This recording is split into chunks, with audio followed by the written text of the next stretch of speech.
Hey guys, Ian here from Mid-America Prep. Thanks for tuning in and watching. And this evening I'm going to be showcasing some holsters that I've been wearing for the last month and a half for my newest concealed carry firearm, the Smith & Wesson Shield in 9mm. Now I have yet to reveal the firearm on my channel, but that video is soon to come, and so be looking out for that video. I wanted to go ahead and get a couple of months worth of carrying out of it before I just bought the firearm and went ahead and reviewed it without knowing anything about it. So anyways, let's go ahead and get to the holsters. Alright guys, so bear with me, I'm not a professional at this. I have every holster that I have been carrying the Shield in for the last month in front of us. You know, each holster has its own pro and con, and I like each of them differently. So I made two of them, and I bought two of them, and you know, I'm looking for what I really like, and I like each of them differently, and that's why I went ahead and I've got 4 holsters now. I really like the Shield. It's a very slimline, compact carry gun, and the holster makes it even more so, or even less so. And so I'm going to go ahead and go from right to left, and after every little talk about piece, I'm going to add a snippet of me drawing and reholstering within that holster. And so from right to left, I have the Blackhawk Arc. This is an inside the waistband appendix carry holster, supposedly. Let's see here, I'll show you the package it's in. This is the package it comes in, as many Blackhawk holsters do. I covered up the name of the store I bought it at just in case. But I paid $25 for it, not a bad deal really, for what it is. It's an ambidextrous holster. It's, I guess the model is 63 for Blackhawk. I really do like this holster for many different reasons, because it's so versatile, and it does have a retention screw, so I do like that.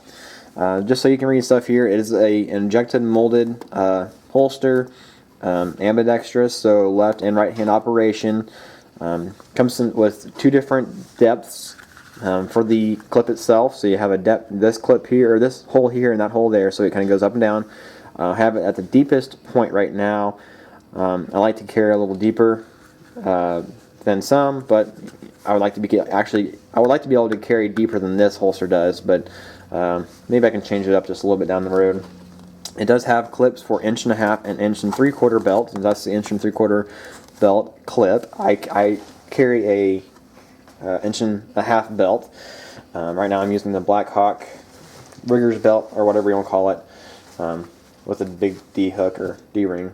I do like this holster a lot. Has a really good retention on it. Not a whole lot to say about it, but next is my homemade Kydex holster.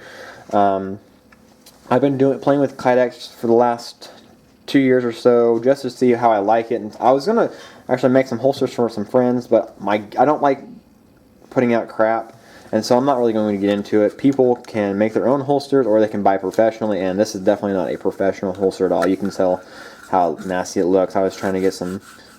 I mold everything off my own firearm. I'm not going to buy you know, aluminum guns or blue guns just for one thing for myself. I guess I could, and I could sell them. But anyways, the holster itself I like a whole lot. I have it set up right now for, I think it's 3-inch from this point right here, inside the waistband carry, and so it's really, this is about that far past my pants, and so it's really low. I do have a second loop here that I made, which is a little bit higher.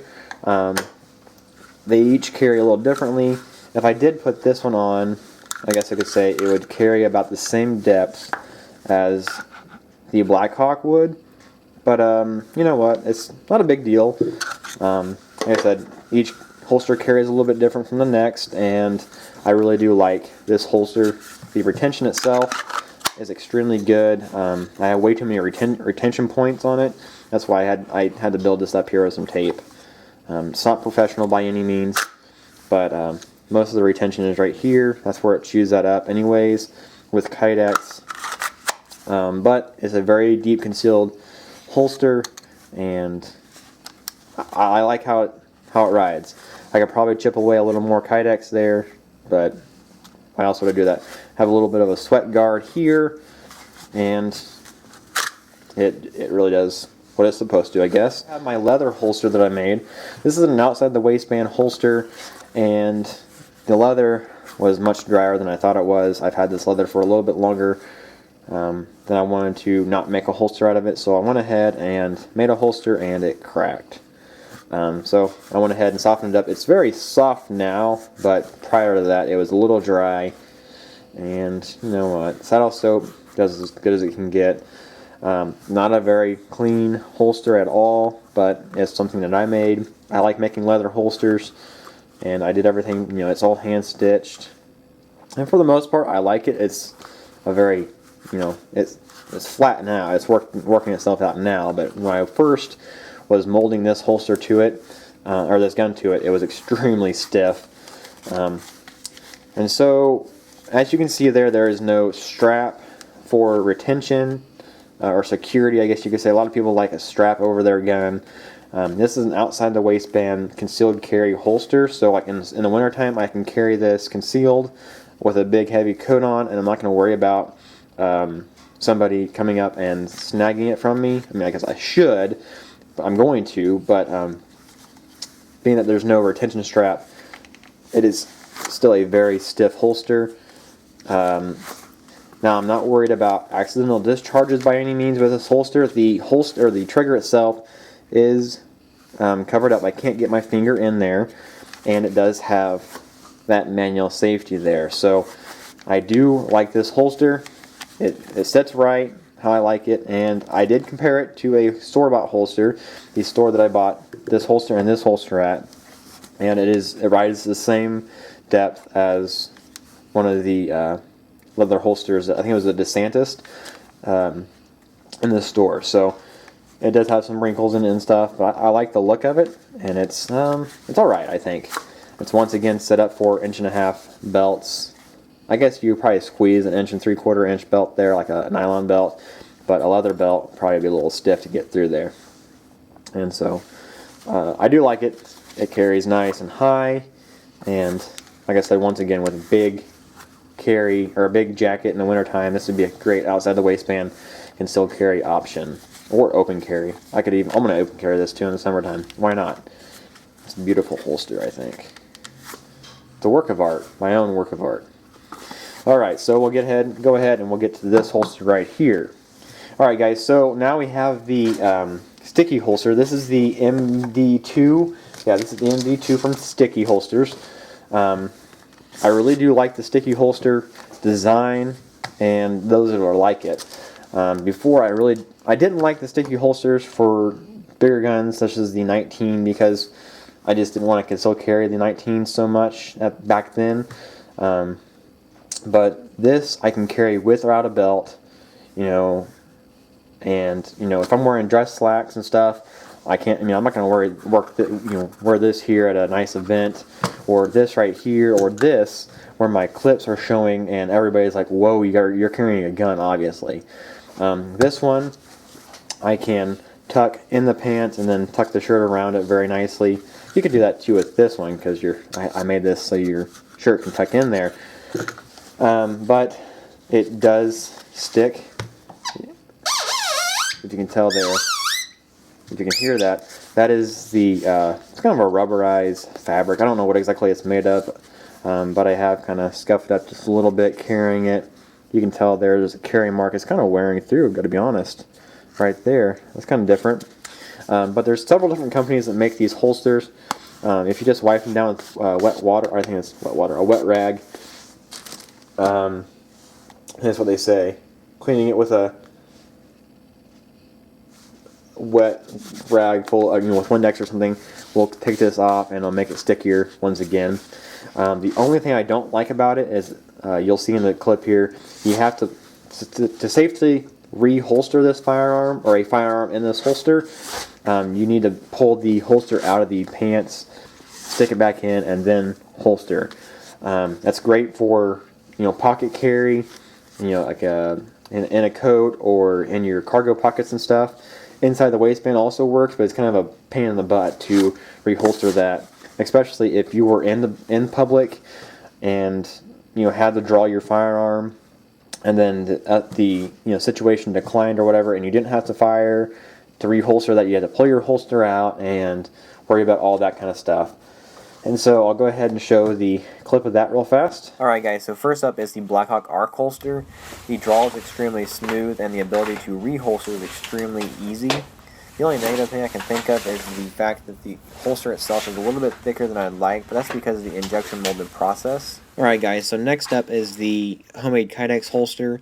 The draw is extremely smooth and the ability to reholster is extremely easy also. The only negative thing I can really think of is the retention is a little bit more than the Arc holster, but that's nothing that a little bit of time and heat later on down the road can't fix.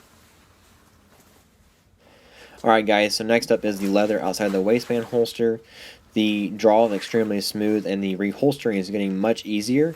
Due to the lack of retention, this is not going to be a summer open carry holster. This will be an outside the waistband concealed carry holster for the wintertime with a big heavy coat. Alright guys, so next up is the sticky holster, and I really do like this holster because it's so versatile. But the big negative thing I see is the fact that you do have to pull the holster outside the waistband to reholster the gun, and in public, after pulling your gun for any kind of self-defense reason, would kind of suck to reholster it. But for somebody like my wife who doesn't wear a belt 99% of the time, it's great. It stays in one position and it doesn't really move at all.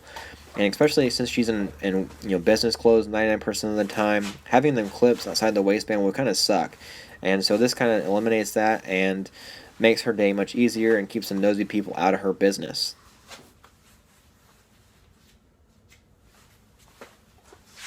Alright guys, so yeah, there's my 4 holsters that I have here for the Smith & Wesson Shield. One other holster that I wanted to show you real fast was my magazine holster that I made. It's just a little taco style holster, as this. I made it at the same time as I did that. Obviously not very clean, but it does retain very well. Has a nice little lip there, if you can tell that.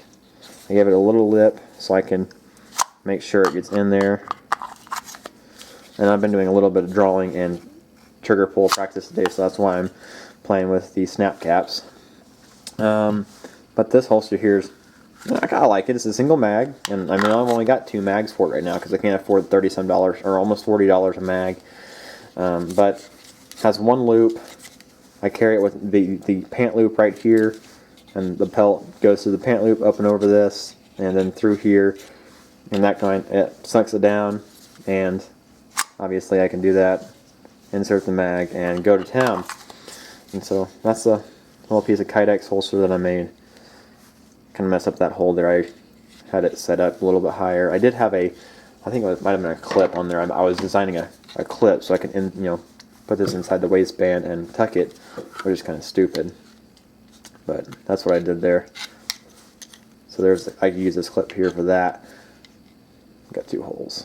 But anyways, I know I'm kind of blabbering. Hopefully you're still sticking in and watching, and if you're not, you're missing out on something, and there goes my charger. But anyways, until next time, you guys be safe. See you later.